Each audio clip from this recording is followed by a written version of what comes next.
মধ্যপ্রাচ্যের বাইরে থাকা যুক্তরাষ্ট্রের সামরিক আস্তানাগুলোতেও কি এবার হামলা চালাতে যাচ্ছে ইরান? তবে কি নিজের সর্বনাশ নিজেই ডেকে আনতে চলেছেন মার্কিন প্রেসিডেন্ট ডোনাল্ড ট্রাম্প? কারণ ইরানের সামরিক বাহিনীর হুঁশিয়ারি, পুনরায় যুদ্ধে এমন সব অস্ত্র ব্যবহার করবে তেহরান যা আগে কখনো দেখেনি দেশটির শত্রুরা। যেই অস্ত্রের মাধ্যমে পারস্য উপসাগরীয় অঞ্চলের বাইরেও আঘাত হানবে ইরান। কিন্তু কোন অস্ত্রের কথা বলছে তেহরান? যদিও ইরানের বিরুদ্ধে পুনরায় যুদ্ধে জড়ানোর জন্য ষড়যন্ত্রমূলক ছক তৈরি করেছে যুক্তরাষ্ট্র ও ইসরায়েল।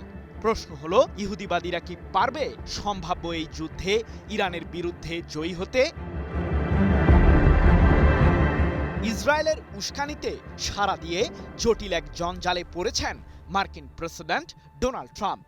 হরমুজ প্রণালী, পারমাণবিক ইস্যু এবং ক্ষেপণাস্ত্র কার্যক্রমকে ঘিরে ইরানকে যখন কোনোভাবেই বাগে আনতে পারছে না যুক্তরাষ্ট্র, তখন মার্কিন প্রশাসনের দীর্ঘদিনের শত্রু চীনের শরণাপন্ন হয়েছিলেন ট্রাম্প। কিন্তু তাতেও মেলেনি আশার বাণী। উল্টো এক প্রকার খালি হাতেই বেইজিং থেকে বিদায় নিতে হয়েছে যুক্তরাষ্ট্রের এই প্রেসিডেন্টকে। টালমাটাল এই পরিস্থিতি সামাল দিতে আরেকটি যুদ্ধের কথাই ভাবছেন ট্রাম্প। কিন্তু এ নিয়েও তার মাঝে বিরাজ করছে নানান সংশয়। কারণটা বেশ পরিষ্কার, সাম্প্রতিক যুদ্ধেই ইরানের কাছে রীতিমতো নাকানি চুবানি খেয়েছে মধ্যপ্রাচ্যে থাকা যুক্তরাষ্ট্রের সামরিক বাহিনী ও ইসরায়েল। তবে ইরানের বিরুদ্ধে পুনরায় যুদ্ধে জড়ালে কি আরো ভয়ঙ্কর পরিণতি ভোগ করতে হবে ইহুদিবাদীদের? সাম্প্রতিক যুদ্ধে ইহুদিবাদীদের বিরুদ্ধে পূর্ণ শক্তি ব্যবহার করেনি ইরান, এমন বার্তাই দিয়েছে দেশটির সশস্ত্র বাহিনী। তাই তো ইরানের বিরুদ্ধে পুনরায় যুদ্ধে জড়ালে যে যুক্তরাষ্ট্র ও ইসরায়েলের পরিণতি পূর্বের চেয়েও ভয়ঙ্কর হবে সে হুঁশিয়ারি দিয়েছে তেহরান। এ প্রসঙ্গে ইরানের সশস্ত্র বাহিনী জানিয়েছে যে, আমরা যোদ্ধা, আমাদের সামরিক শক্তি কেবল যুদ্ধের ময়দানেই দেখতে পাবে যুক্তরাষ্ট্র ও ইসরায়েল। বর্তমান পরিস্থিতি পর্যবেক্ষণ করছে ইরান। নতুন রণকৌশলও প্রস্তুত রেখেছি আমরা। শত্রুদের অনুতপ্ত করতে এবার কেবল পারস্য উপসাগরীয় অঞ্চল নয়, আঞ্চলিক সীমানার বাইরেও হামলা চালাবে ইরান।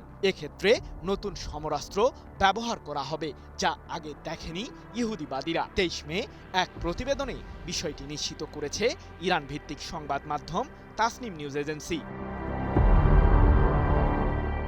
এদিকে ইসরায়েলের প্রধানমন্ত্রী বেনিয়ামিন নেতানিয়াহু সম্প্রতি দাবি করেছেন যে ইরানের কাছে এখনও আছে বিপুল পরিমাণে সমৃদ্ধ ইউরেনিয়াম, যা দিয়ে একাধিক পারমাণবিক অস্ত্র তৈরি করতে পারবে দেশটি।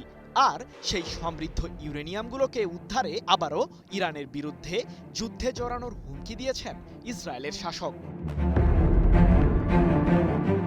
কিন্তু প্রশ্ন হলো, মধ্যপ্রাচ্যের বাইরে যুক্তরাষ্ট্রের সামরিক আস্তানায় হামলা চালানোর মতো অস্ত্র কি আসলেই রয়েছে ইরানের কাছে?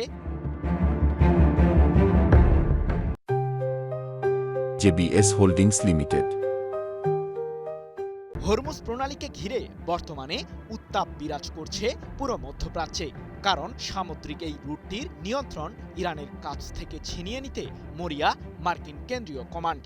কেবলমাত্র জ্বালানি তেল ও গ্যাসের জন্য এই সামুদ্রিক চ্যানেলটি বিখ্যাত নয়, বরং হরমুজ প্রণালীর তলদেশ দিয়ে বয়ে গেছে সাবমেরিন ইন্টারনেট কেবলের বিশাল লাইন। বিশ্লেষকদের ধারণা, ইরানের বিরুদ্ধে নতুন করে ইহুদিবাদীরা কোনো ধরনের চক্রান্ত চালালে হরমুজ প্রণালীর সাবমেরিন কেবলগুলোর ক্ষতি করবে তেহরান, যার মাধ্যমে বিশ্বব্যাপী $ট্রিলিয়ন ডেটা ট্রান্সমিশনে বিঘ্ন সৃষ্টি হবে।